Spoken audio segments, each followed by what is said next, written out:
Imagine yourself swimming in a lake. Beautiful summer's day, sun is shining on your face, you're just wading through the water, not caring the world. You decide you want to make your way back to land, raise your head and start to swim. However, you can't see land anymore. Nothing but water. Your heart starts to race, you begin to panic, you start to swim faster and faster. No matter how quickly you go, it's water. How did it happen? Where did it all come from? Today, we'll be discussing global climate change or global warming. There's a theory that over the centuries the Earth has been warming and there's this huge hole in the ozone layer that's been opening up.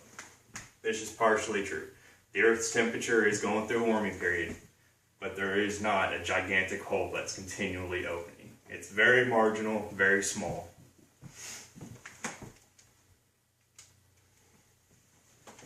This is in due part to greenhouse gases. Over the last 150 years, the widening of the ozone layer and the temperature increase has been due to industry, deforestation, and production of energy on the planet.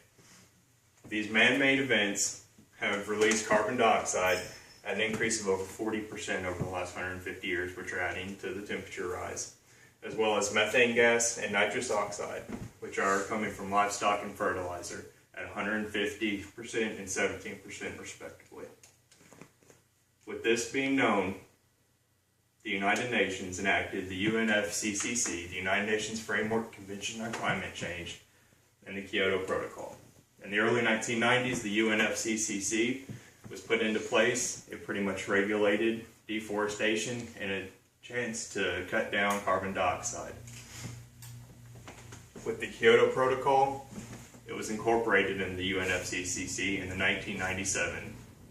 This pretty much was essentially looking to decrease greenhouse gas emissions that are caused by human influence. The U.S. decided not to incorporate the Kyoto Protocol because they thought it was unfair and unjust to their economy, and in 2005 the Bush administration enacted the Sense of the Senate, which was widely based off of already known and proven research.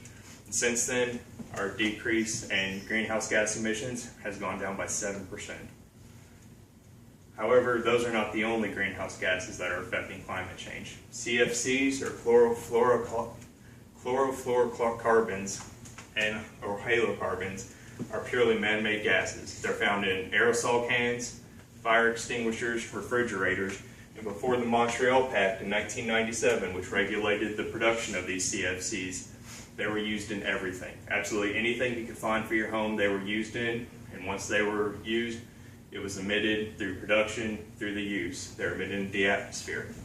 Once in the atmosphere, they would release inorganic chlorine, which would eat away at the ozone layer and produce heating on Earth.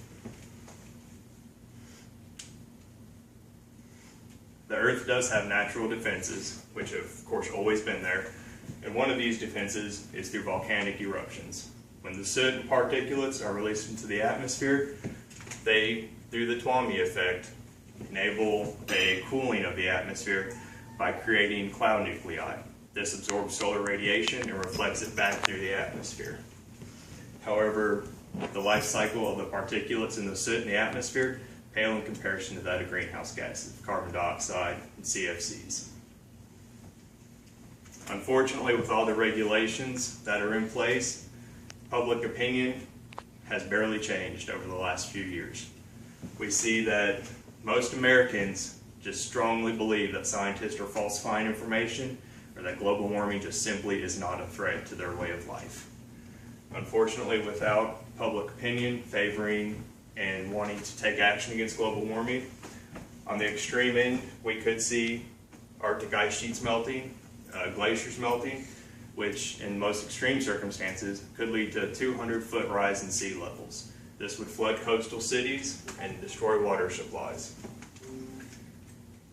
We could also see consequences that would equate to extended droughts. Crop production over the next 15 years could possibly drop by 20% if this continues, leading to mass shortage of food worldwide.